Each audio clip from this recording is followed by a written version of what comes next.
Hi, what's up, y'all? It's Poppin' and Steve. About to react to this vid by Maddie Balls. This is why this mysterious artist is on everyone's album. I don't know who this is based on the thumbnail, but who is it? It's giving industry plant. Let's watch.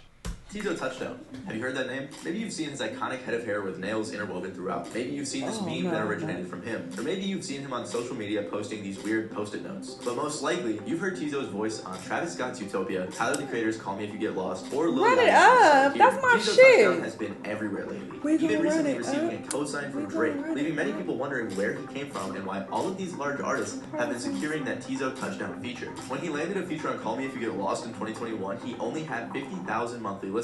Still relatively unknown. And to this day, even with about 6 million monthly listeners, a lot of people in the broader music community aren't very familiar with him. So today we're going to be looking into why Tizo Touchdown is everywhere. First, I just want to make sure we all understand just how much hype is surrounding Tizo right now. He only has 14 songs out right now as I'm making this video. However, by the time this video is out, his highly anticipated album will be out as well. Regardless, with only 14 songs and not much information about him out there, Tizo is pretty mysterious. He's featured on songs by artists like Don Toliver, Lil Yachty, Tyler the Creator, Travis Scott, Paris, Texas, Westside Boogie. Sounds like an industry plant, because where the fuck you come from? A lot of which have come out this year. Like I said, he also recently got a shout out from Drake, which, as we have seen over the past couple of years, is a sure giveaway that an artist is about to blow. Drake even said that Tizo's album is some of the best music he's ever heard. We've seen him with a lot of other musicians as well. Alright, that's a crazy claim, Drake. He's also one of the main characters in Cole Bennett's short film, White Rush. With all of the attention that Tizo's been getting lately from the industry, fans are constantly saying that Tizo is up next. But how did Tizo Touchdown get all of these industry connections, especially without the broader music community being familiar with him? Well, let's check it out. Like I said, Tizo is fairly mysterious and not much is known about him, but what we do know allows us to understand him. He was born in Beaumont, Texas in 1992. Beaumont! His dad was a DJ. He mentions his dad all the time, as his dad was a crucial influence in helping Tizo become the musician he is today. When he was a kid, his dad would take him to his DJ shows, and they'd stay out super late while Tizo watched and learned how to become a DJ at a young age. He said that he learned very early what songs people like, what brings people together, and how to get different crowds interested. His dad also got him interested in the piano when he was a kid. Even in these past few years, his dad found a bass guitar at a pawn shop and told Tizo, learn to play that. So now Tizo plays the bass. He grew up listening to a ton of different genres, soaking up influences from his friends and his family. In high school, Tizo briefly played football, but then decided to join the school band instead. And it was in high school that Tizo began to make music. He began making and releasing music around 2010, first briefly under the name AT,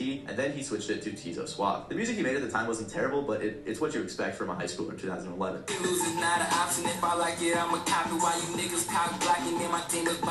He also had been using his skills he learned from his dad to produce songs for himself and others. Most of Tizo's old music is very tough to find, and there were a handful of songs on Spinrilla, but since Spinrilla has been shut down, you just gotta find reposts on SoundCloud or YouTube. Around 2013, Tizo began to shoot music videos, and claims to have invented the $100 Beaumont music video special, since everyone else in town was charging way more. Anywho, man, he was doing music, and he needed a way to invest in his music, so he said, okay, you guys are charging $500 for a video? Alright.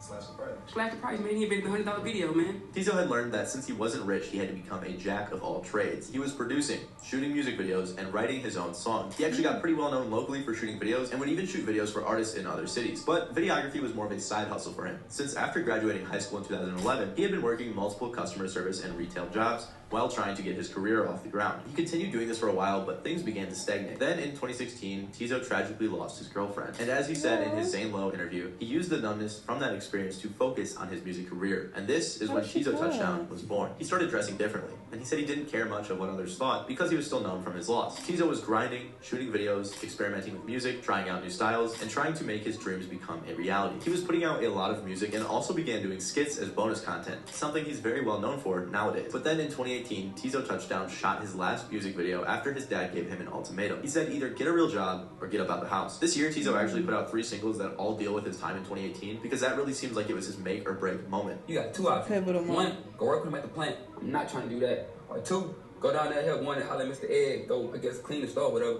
Not trying to do that either, bro. In the Familiarity video, he basically recreated his life in 2018, demonstrating himself shooting videos and working with the people from Cake Supply, a collective he was a part of for some time. But when Tizo got his job at the convenience store, he knew he had to get out of there. He even told his boss that this was going to be a temporary job because he knew he was going to make it as an artist. Having a job when you know you're supposed to be somewhere, man, it's tormenting, but you have to do it. I'm not telling no one to skip any steps. Tizo began grinding and even released 2 albums in 2018, The Example and Cover Boy. He even did some live shows and opened up for 2 Chainz and Lil Baby. However, 2019 is when Tizo really began to get some buzz after releasing the song 100 Drums. It was a song about gun violence in his area, and it really resonated with a lot of people. Tizo even got his first interview because of this song. It really helped his career out, tons of artists reposted it, and then it caught the attention of the A&R Mal Noor. She reached out to him and very quickly became his manager. This is when we would notice a huge shift in Tizo's marketing. Tizo had already been dressing differently, kind of trying to emulate that rock star vibe, but it's likely Amal helped him find himself stylistically as Tizo began to develop a very unique image. He started posting tons of extra content on Twitter, and we were introduced to this iconic location,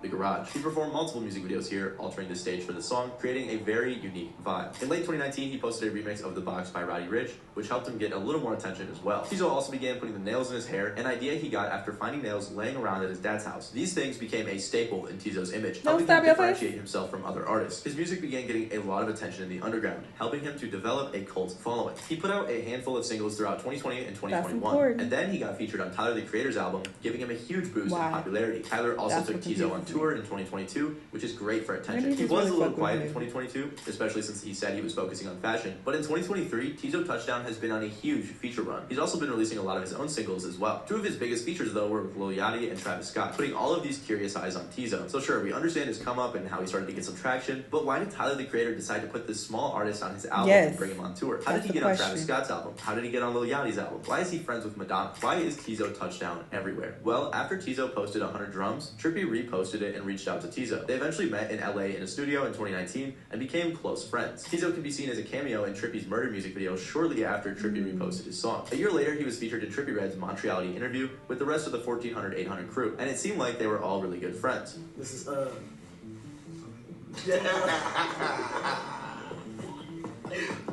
Tizo Touchdown. So it's simple, right? Tizo met Trippie and then just got all of his connections through him. Well, not really. Tizo explained in his Zane Lowe interview that the reason he's been getting all of these features is because he thinks all of these artists are catching on quicker than the rest of the world. He said even though his debut album hadn't been released and he was barely cracking 100,000 views on YouTube, all of the artists he's worked with believed in him. One day in 2020, Tyler, the Creator, randomly reposted Strong Friend, something he does with a lot of smaller artists that he's a fan of. It was through this that Tizo and Tyler got connected. Legend has it, someone sent him sucker.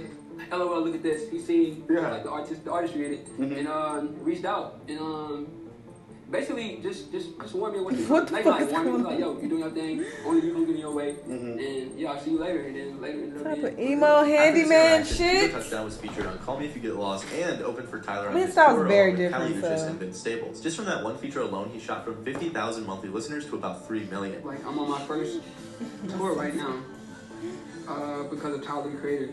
I got my first Billboard placement because of Tyler, the Creator. And just like Tyler, he met Madonna through a very similar organic connection. Legend has it that Stephen Klein sent him my music, and I look on my Instagram and Madonna's following me. I'm gonna assume that just like Tyler, the Creator, Trippie Redd, and Madonna, other artists like Lil Yachty, Travis Scott, Drake, and everyone else just genuinely liked Tizo's music, recognized his talent before the rest of the world, and wanted to share what they saw. Not only that, but if you watch any Tizo interview or follow him on social media, he just radiates positive energy and seems like a great guy. So I'm sure he's easy to get along with and has developed genuine relationships with a lot of these artists. Even if you don't like his music, there's no reason not to like the guy. He's so kind and positive in both his music and his interviews. He interacts with his fans every single day and makes customized sticky notes just to connect with them. So the reason Tizo Touchdown is everywhere is simple. He's a genuine guy and a talented artist. And others in the industry picked up on this early, saw his vision, and wanted to share his talents with the rest of the world. Anyways, thank you guys for watching. Okay, that makes sense. Okay, at the beginning of this video, I was convinced he was an industry plant, but now I don't think he is. It seems like his come up is organic and people just genuinely fuck with his music. That is possible, although it's not very common these days. People usually get popular because of connections and because they are an industry plant, you know, as favors. You know, they get on these really popular artists projects and shit. But yeah, maybe they just really fuck with him. So I downloaded one of his songs. I might even listen to his full album and see what it's like. I want to see what the hype is like, what really grabbed their attention. You know, I want to look into it. But he seems like a very interesting character, so I can see just his presence alone would, you know, catch people's eye. Like, who is this guy? And they would want to know more about him. So yeah, maybe that's what happened. So I'm gonna check him out. Anyway, y'all let me know what y'all think. Let me know what other videos you want to watch, and I'll see y'all in the next one. Bye.